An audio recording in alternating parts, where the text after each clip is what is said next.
So the Lakers have been really active in this year's free agency, and I'm sure they're going to make a few more moves in the upcoming week to fill out the rest of their roster.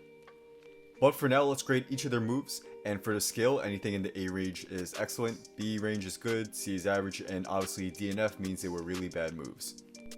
And very quickly before we get into it, if you want to see more interesting NBA content just like this, be sure to drop a like and subscribe, as I really appreciate all your guys' support. So first up, I've done a shooter to the Lakers for Danny Green and the 28th overall pick, and I give it an A grade. I absolutely love this move for the Lakers, as I talked about in some of my other videos, as Schroeder is almost a perfect fit next to LeBron and AD. Someone made an interesting comparison in the comments before that Schroeder is almost like a poor man's Kyrie Irving, except with a lot less ego. The games aren't perfectly the same, but both are great in getting to the rim, crafty, and are good 3-point shooters. The fact that Schroeder has less than an ego to be the top guy and is more willing to be a third option compared to Kyrie is what I think will really make this move work, and Schroeder will be that excellent third go-to guy on offense for LA. He's also been pretty good on defense, so he won't be a liability here even if he's a bit shorter, but he's quick, tough, and active on this end of the floor. The pick and rolls also between him and AD or with Harrell are going to be so hard to stop as well, and it's going to be interesting to see if Schroeder starts or comes off the bench, given that the Lakers supposedly guaranteed Matthews a starting spot and they also brought back KCP. So if the Lakers do not want to start AD at center, this means they would probably have a starting lineup of LeBron, Matthews, KCP, Davis, and Gasol, and Schroeder could end up being the super six man. Personally, I think he should start, but we'll see what happens, and I'm excited to see him suit up in the purple and gold. Next up, I have Wesley Matthews to a 1-year, $3.6 million contract, and this is obviously an A+. This deserved a top grade, as there's nothing I can really critique about the move. It's a cheap 1-year contract for a very good shooter and a solid perimeter defender, and he comes at a fraction of the cost of Danny Green. Matthews should provide the Lakers right away with a great replacement for Danny, and he'll slide in right into the starting shooting guard spot. I do not expect him to play super heavy minutes, but he should be very useful in about 20 to 24 minutes per game, as a guy who can help spread the floor with his career 38% plus 3-point percentage, and just play solid defense on a variety of guards and wings.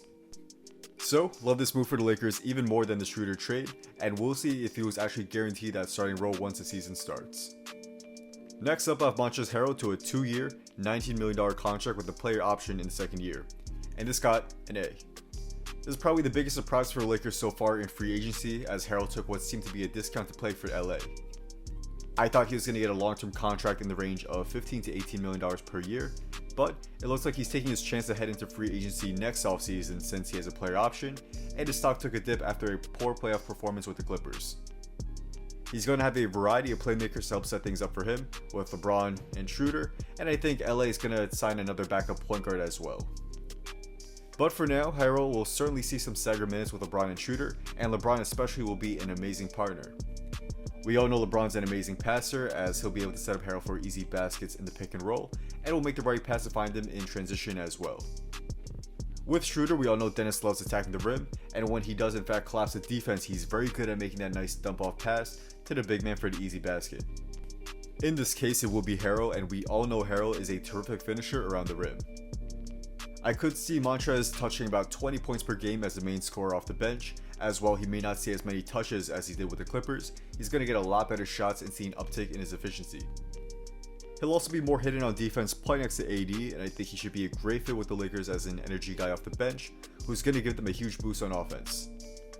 But worst case, if it does not work out, the Lakers can always trade him for assets with his very team-friendly contract. Moving on, I have JaVale McGee in a 2026 second round pick for Marc Gasol.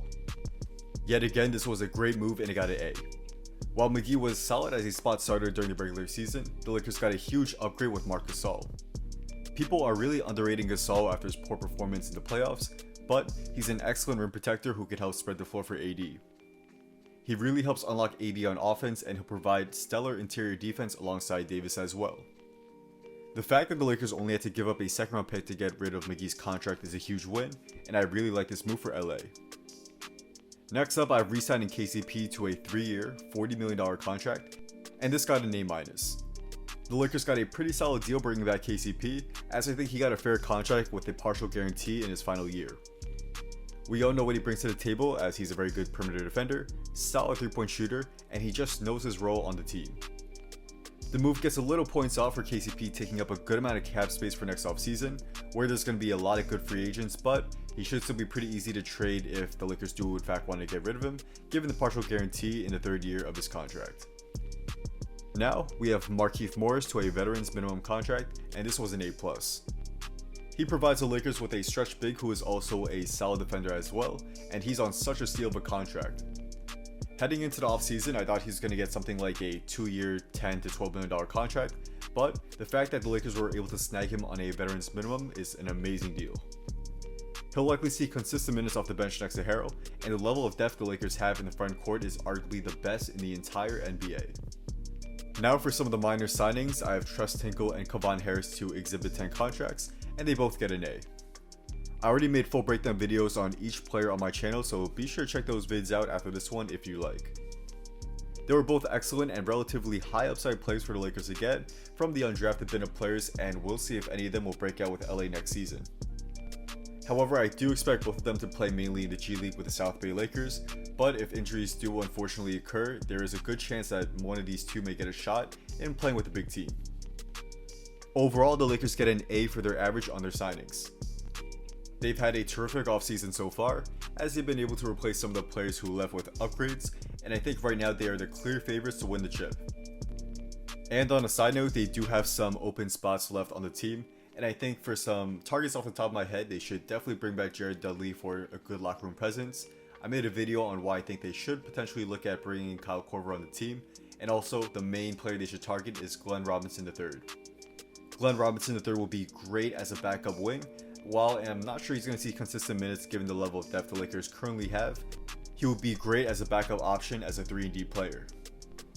However, I'm not very sure that he would like to join the Lakers given that he's only 26 years old, and playing on the Lakers obviously will give him a chance for the ring, but he wouldn't likely see too many minutes, and he's looking to probably get a bigger role and get that bigger contract next offseason. But we'll see what happens, and I cannot wait for the season to start, and we'll see if these grades hold true once the season starts. So that's a wrap. Thank you guys all for watching. If you guys did enjoy this video and want to see more daily NBA content just like this, be sure to drop a like and subscribe, and also be sure to turn on post notifications so you can stay updated on my newest video will be coming out. Also, be sure to follow me on Instagram and hit me up if you want to talk about basketball or business. Just drop a comment down below my photo or DM me and I'll definitely try to get back to most of you guys there. Drop a comment down below on your thoughts on your grades for each of the Lakers free agent signings and trades. Let me know, as I do read comments. I'm definitely interested to see what you guys have to say here as well.